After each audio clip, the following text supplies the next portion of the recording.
Hindi ko alam kung nakaka-relate kayo, pero ako kasi mahilig akong umiga sa sahig. Kagaya ngayon, nakahiga ako sa sahig.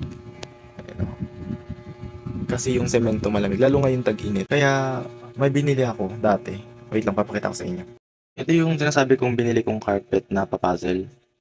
Okay naman siya nung una, kaya lang ngayon, pag ina-assemble mo siya, tapos kumikilos ka, lagi siyang naghiwa-hiwalay, kaya tinamad na akong ayusin. Yan, tinambak ko na lang sa gilid.